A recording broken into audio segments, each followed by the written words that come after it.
Shalom jemaat Tuhan, selamat pagi. Tetap berserah kepada Tuhan, tetap bersandar kepada Tuhan, tetap mengikuti firman-Nya dan berjalan di dalam jalan-jalan yang Tuhan tunjukkan. Karena firman Tuhan adalah terang kehidupan kita. Di tengah apa yang terus sedang kita pelajari, kita bangun, kita terus coba menghidupi kerendahan hati sebagai jalan untuk kita bisa melihat kemuliaan Tuhan. Tanpa pribadi yang rendah, tanpa kita menjadi remuk di hadapan Tuhan, kita tidak bisa mengeluarkan bau harum Kristus kalau bejana kita tidak dipecahkan. Karena Kristus ada dalam hidup kita, kita perlu diremukkan seperti prinsip dalam pemuritan. Karena itu kita ingin kembali belajar bagaimana caranya untuk kita bisa memiliki sebuah kehidupan dengan gaya hidup kerendahan hati seperti yang dimiliki oleh Tuhan Yesus. Kita mau belajar kepada Dia karena Dia lemah lembut dan rendah hati, dan jiwa kita akan dapat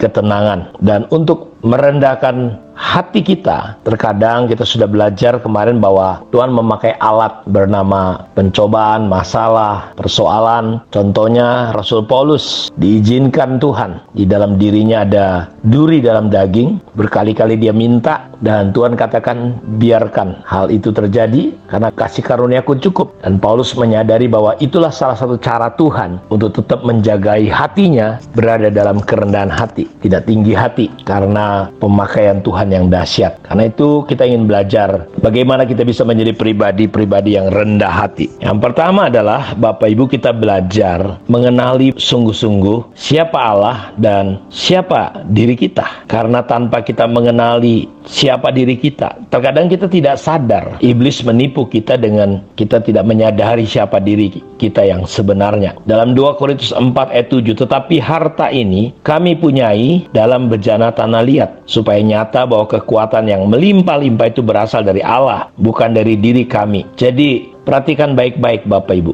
kita perlu menyadari siapa diri kita. Walaupun mungkin kita dipercayakan pemakaian Tuhan, melayani, atau kita memiliki ini dan itu, kita tetap harus menyadari bahwa seperti yang Rasul Paulus katakan, tetapi harta ini kami punyai dalam bejana tanah liat, supaya nyata bahwa kekuatan yang melimpah-limpah itu berasal dari Allah. Jadi kita hanyalah tanah liat Bapak Ibu, debu dan abu. Tidak ada satu hal yang perlu kita banggakan, kita sombongkan. Karena itu kebanggaan kita adalah kalau kita bisa mengenali Allah, bukan karena apapun. Kita harus sadar betul-betul, kita hanya tanah liat. Bahwa kalau di tanah liat itu ada sesuatu, itu bukan kita, itu Tuhan semata-mata. Kalau kita bisa mendoakan orang sembuh, kita bisa dipercayakan banyak orang, ya, kita bisa ada ini dan itu. Tetapi intinya bahwa Tuhanlah yang mengadakan itu. Kita hanyalah bejana tanah liat yang tidak ada apa-apanya. Semuanya berasal dari Allah. Yang kedua, kita perlu mengenali bahwa Alkitab mengajarkan bahwa kita ini hanya seperti ranting.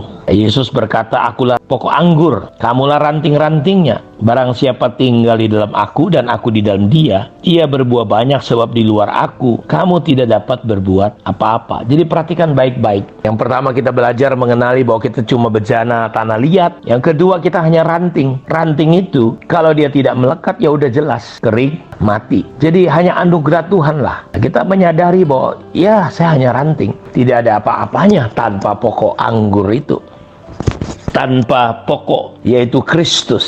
Jadi kita hanya karena melekat sajanya kita bisa menerima kehidupan, kita bisa hidup. Jadi disinilah kita belajar bagaimana caranya kita bisa menjadi rendah hati. Yang pertama, kita sadar bahwa kita hanyalah bejana tanah liat, kita hanyalah ranting, kita tidak bisa berbuat apa-apa. Lalu yang berikutnya, kita hanyalah pengurus, hanya bendahara. Dalam 1 Petrus 4 ayat 10, layanilah seorang yang lain sesuai dengan kasih karunia yang telah diperoleh tiap-tiap orang sebagai pengurus yang baik dari kasih karunia Allah. Jadi semua hanya kepercayaan. Kita hanya hamba yang tak berguna. Jadi kita hanyalah pengurus, dipercayakan. Jadi kalau kita bisa dipercayakan, ya ini hanya kepercayaan Tuhan, bukan karena kita hanya seperti Alkitab bilang bahwa kita hanya zaitun liar yang dicangkokkan. Kita gak ada apa-apanya sebenarnya. Jadi kita hanya bendahara. Jadi kalau kita punya segala sesuatu hari ini, bisa punya jabatan, pangkat.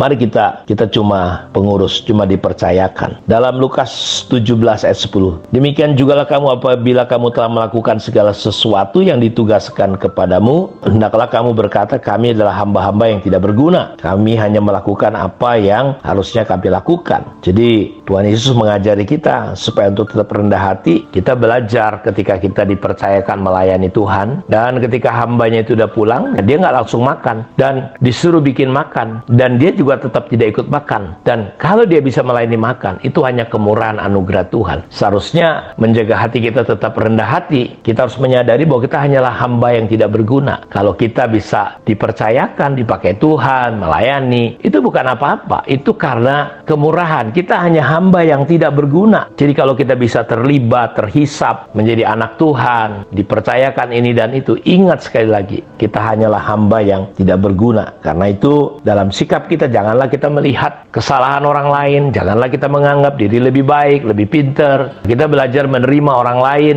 kita belajar menerima diri kita. Sama seperti jempol dengan kelingking, mereka harus belajar untuk bisa menerima jempol, menerima kelingking, kelingking menerima jempol. Bukan saling menyalahkan, saling menyerang. Sehingga kita di hari-hari, di akhir zaman ini, kita benar-benar belajar untuk tidak menerima penghormatan dari siapapun. Tidak dihormati sekalipun tidak ada masalah. Yohanes 3:30, biarlah Yesus semakin besar, tetapi aku harus makin kecil. Jadi inilah saat dan waktunya di mana dia bertambah-tambah, kita berkurang-kurang. Yesus semakin kelihatan, kita semakin kecil, tidak nampak. Biarlah orang yang rendah hati, ya, kita belajar menyadari yang pertama, kita hanya bejana, kita hanya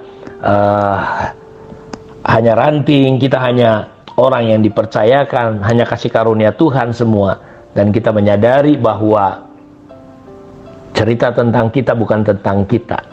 Kita ada di dunia bukan cerita tentang kita, tetapi tentang Tuhan. Karena itu, biarlah di hari-hari ini kita makin berkurang-kurang, makin kecil, makin tidak kelihatan. Biar hanya Yesus yang makin besar. Kita hanya seperti suara yang berseru-seru di padang gurun. Kita ada karena anugerah dan kemurahan Tuhan. Kiranya Tuhan Yesus memberkati kita semua. Shalom.